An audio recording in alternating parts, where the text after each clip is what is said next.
Bom dia a todos. E queria, em primeiro lugar, agradecer ao professor Francisco Carlos pelo convite. Queria saudar os membros e as membras da mesa, né? Dizer que eu concordo com a professora Marlene, o gênero é uma questão central nessa conjuntura 2013-2016. Impressionante como é que a reorganização regressiva do Brasil implicou num ataque sistemático, né, à autonomia das mulheres, né, e, por consequência, ao próprio feminismo, né? E o tema que eu vou tentar tratar com vocês aqui é de dois elementos dessa conjuntura que são de forte reversão política. Primeiro, o problema de como o mercado e as forças econômicas agiram nessa conjuntura 2014-2016, em seguida o papel do judiciário, e vou tentar colocar algumas questões relativas à vigência de direitos. Evidentemente que a gente tem que tomar como ponto de partida que, em qualquer democracia contemporânea, especialmente as mais avançadas, existe uma tensão entre economia e política, ou entre, vamos dizer, mercado e democracia. Mas a gente também tem que reconhecer que a natureza dessa tensão tem mudado, né? Se a gente pensar as democracias, principalmente as democracias do pós-guerra, entre 1946 e 1989, a gente vai perceber que a grande característica delas é que, nos lugares onde a democracia, de fato, vigia, existia um pacto em relação à proteção social e às limitações das atividades dos agentes econômicos, né?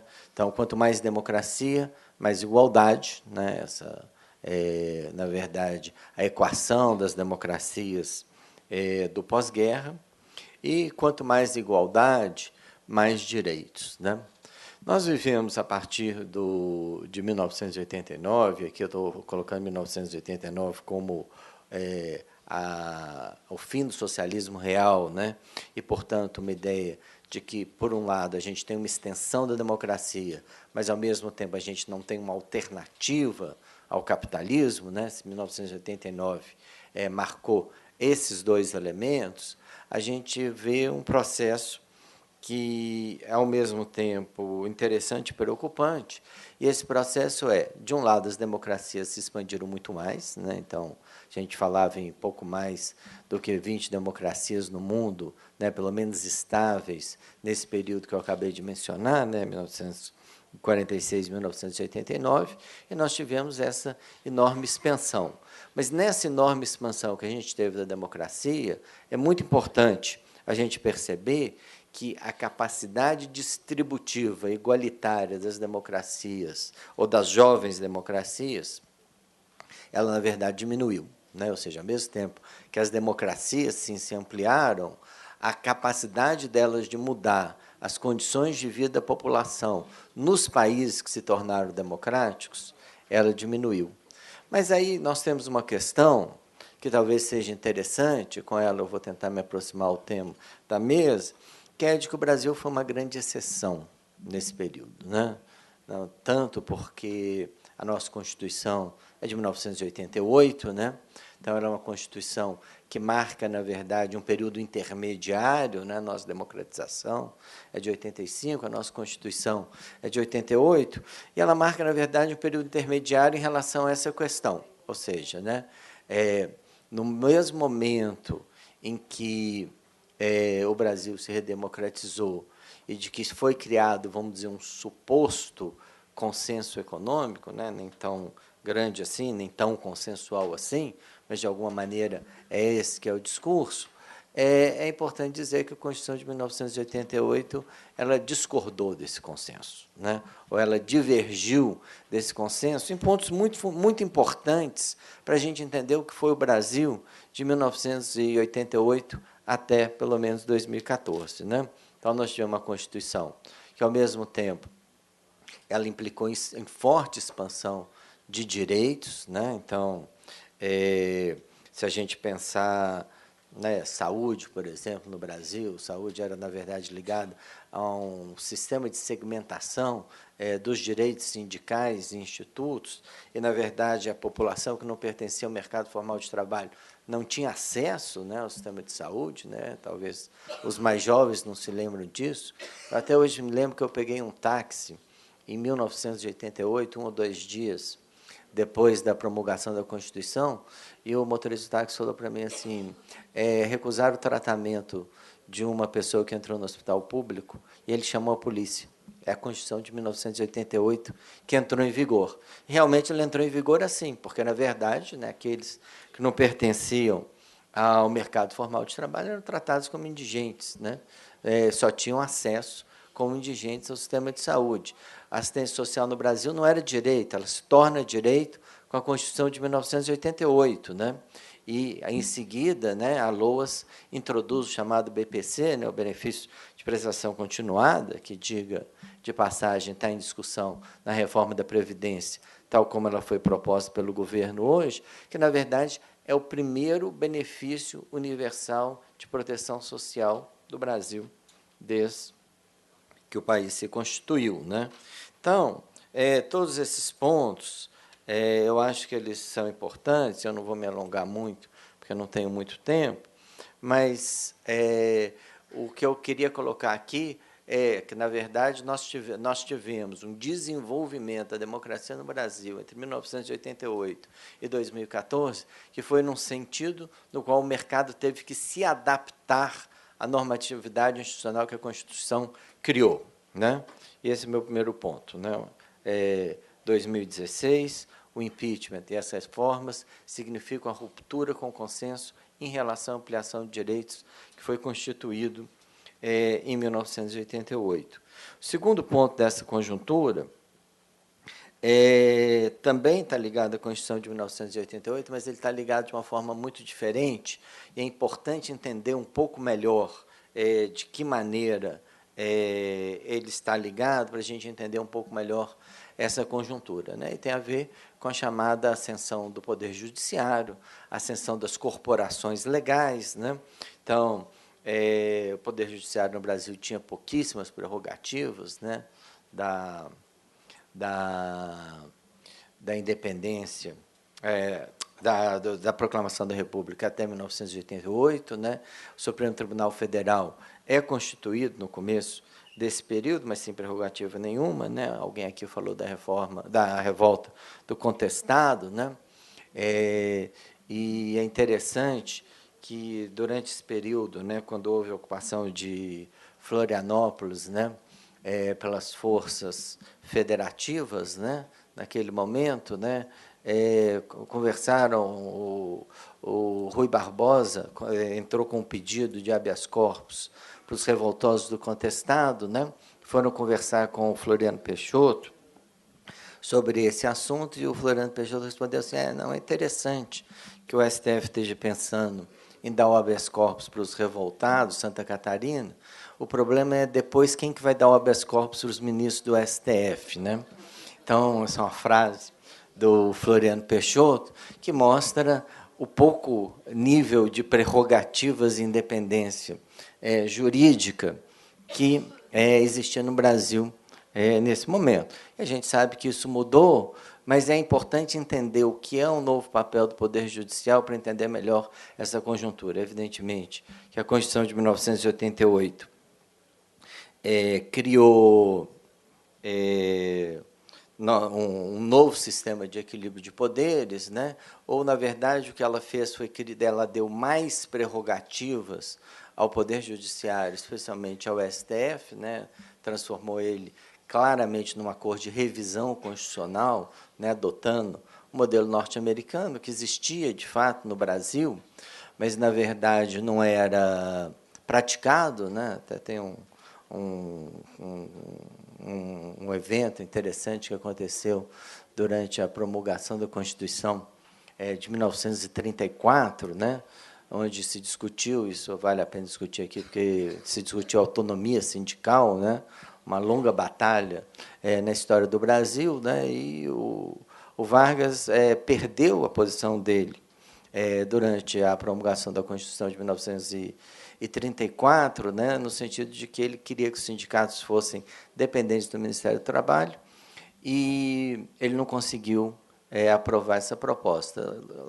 Algumas semanas depois da promulgação, o Ministério do Trabalho implementou a revelia da Constituição a dependência dos sindicatos do Ministério, né?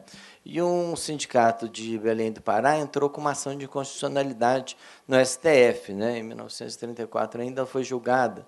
Em 1935, e a decisão do STF também foi bastante curiosa. Ela diz o seguinte: não, se o Vargas decidiu, não cabe a nós revisar, né? Então, era assim que o Supremo Tribunal Federal, nos anos 30, entendia o exercício das prerrogativas dele, né? E a Constituição de 1988, ela muda isso, né? No artigo 103 e 104, ela coloca a capacidade de revisão do STF em relação às decisões do Poder Judiciário, transforma o Poder Judiciário em corte também de revisora, né? E também institui o fórum especial, né? Que, diga de passagem, né? Já que esse é um assunto importante nessa conjuntura, não é da tradição constitucional brasileira, né? Ou seja, nenhuma das constituições brasileiras, né, de 1824 até de 1988 teve o Instituto Foro Especial, né? O Foro Especial é da Constituição de 1988, um pouco ligado aos episódios durante o período autoritário, mas certamente péssima utilização, né? Como a gente bem sabe, desde então. Então, o que é importante discutir em relação ao Poder Judiciário para entender essa conjuntura? O importante é de que, com novas prerrogativas, o que o Poder Judiciário, ao que parece, né, foi fazendo ao longo desses 30 anos de Constituição, foi muito mais acumular poder em relação aos outros poderes, né, do que, na verdade, estabelecer um novo padrão de equilíbrio de poderes, né? Na verdade, o papel do Poder Judiciário, na medida que ele se tornou corte revisora e corte criminal, foi muito mais o de se colocar acima dos outros poderes e mesmo acima da Constituição. Isso é fundamental da gente entender nessa conjuntura 2014-2016, do que, na verdade, procurar restabelecer um equilíbrio que, de fato, é necessário no Brasil, que não existiu nesse período, né, de 1891 até hoje, mas, né, discordando um pouco da senadora, né, Marina Silva, dificilmente a gente pode dizer que existem instituições fortes no Brasil, com o judiciário decidindo aquilo que ele quer. Como começou esse processo, no qual, ao invés do equilíbrio de poderes, o que a gente acabou tendo no Brasil é um processo, vamos dizer, de supremacia judicial, né? Talvez esse seja o regime brasileiro hoje, né? Supremacia judicial. Eu acho, e aqui seguindo o Vanderlei Guilherme dos Santos, né, durante o julgamento da ação constitucional 470, né, teve uma frase de Joaquim Barbosa, né, pouco notada naquele período, mas que, na verdade, definiu o período. Ele falou o seguinte, durante o julgamento, né, num dos debates, ele falou: a Constituição é o que o Supremo quer que ela seja, né? Essa é uma frase do Joaquim Barbosa, né, em 2012, que talvez tenha aberto essa conjuntura que a gente está vivendo hoje, porque, na verdade, a tradição de pesos e contrapesos de divisão de poderes o Supremo é guardião da Constituição. E, evidentemente, o Supremo Tribunal Federal no Brasil ele é qualquer coisa, menos o guardião da Constituição. Só para dar um exemplo, né, nesse episódio lamentável no qual o ex-ministro do STF, Teori Zavascki, faleceu num acidente de avião no começo desse ano. Logo em seguida, um outro ministro, Luiz Roberto Barroso, né? Barroso, né? Ele falou o seguinte, não, ele escreveu um artigo na Folha de São Paulo, falou: as três principais decisões que caracterizaram o homem Teori Zavascki foram as seguintes: a a decisão dele de remover o Eduardo Cunha da presidência da Câmara, a decisão dele de aceitar o cumprimento de prisão em segunda instância e a decisão dele de suspender o mandato e autorizar a prisão de Elcídio Amaral. Muito interessante, só existe um problema, nenhuma das três está prevista na Constituição de 1988. Né? Então, na verdade, a conjuntura ela se dá com o Supremo se colocando acima da Constituição. Né?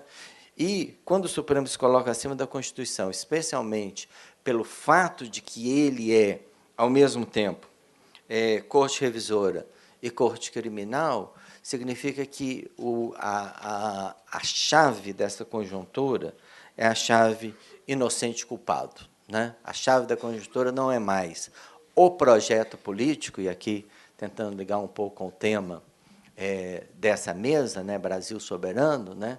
Portanto, Brasil Soberano é um projeto político. Né? Vale a pena dizer que a Constituição brasileira ela tem um preâmbulo teleológico, né?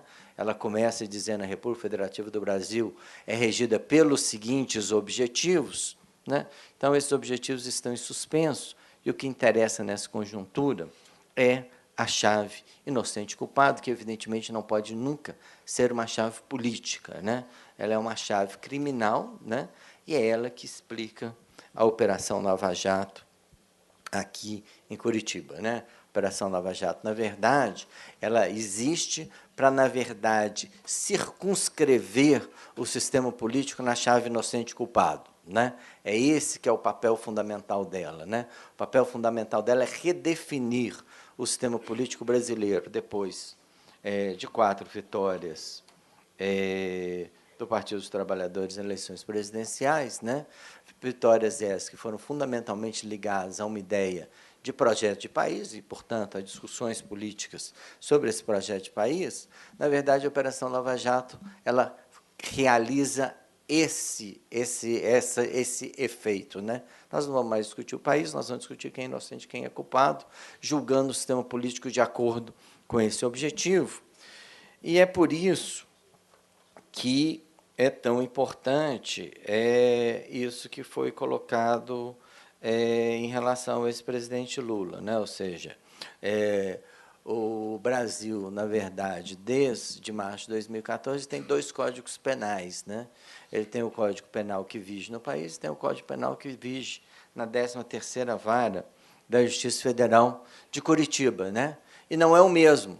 Né? Não é o mesmo. Né? Para quem teve alguma curiosidade de ler a sentença de condenação do ex-presidente Lula, é interessante que ela envolve diferentes questões que nunca fizeram parte de uma sentença criminal. Né? Então, o juiz Sérgio Moro ele diz por que ele é um juiz imparcial, por que ele tem foro para julgar o presidente Lula, porque que, na verdade, distorce a decisão do ex-ministro Teori Zavascki em relação a ele mesmo, né, onde ele disse que ele precisava liberar aqueles vídeos, aqueles áudios, etc. Então, mas tudo isso, na verdade, é ligado a uma questão que é fundamental, que é essa. Né? A política brasileira foi reduzida ao Código Penal e ao Código Penal na sua aplicação pelo juiz Sérgio Moro. Né? E o juiz Sérgio Moro, então, o que ele faz? Né? Ele, na verdade, realiza uma série de distorções, né, em relação ao Código Penal, todas elas, de alguma maneira, né, um pouco mais, um pouco menos, mas, em geral, essas distorções, todas elas vão dizer, pelo menos, aceitas pelas instâncias superiores, né, e a principal delas, né, aquela que diz respeito à relação entre o juiz Sérgio Moro e o ex-presidente Lula, aceitos principalmente pela primeira instância revisora da Operação Lava Jato, que é o Tribunal Regional Federal da 4ª Região, baseado em Porto Alegre. Né?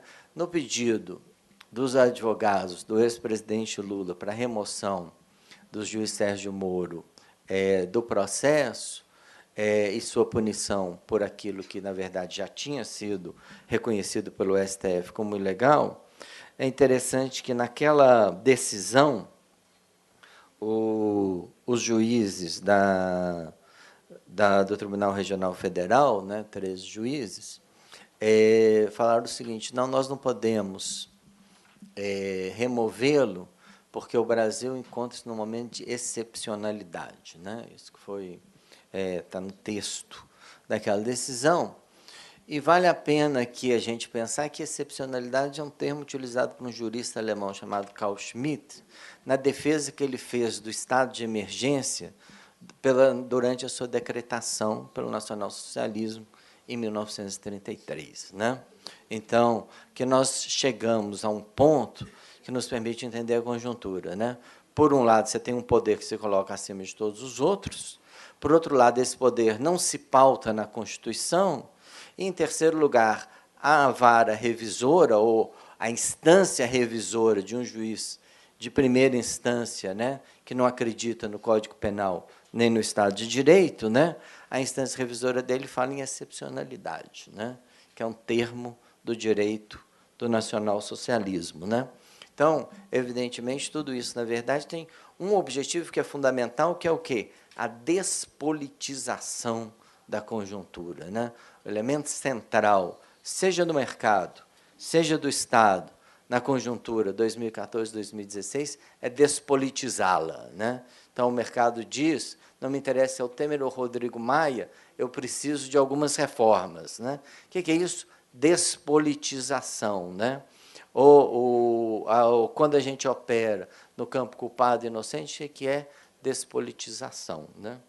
E a questão central no Brasil não é despolitização, mas se um projeto político voltar a existir, o elemento central tem que ser a repolitização, né?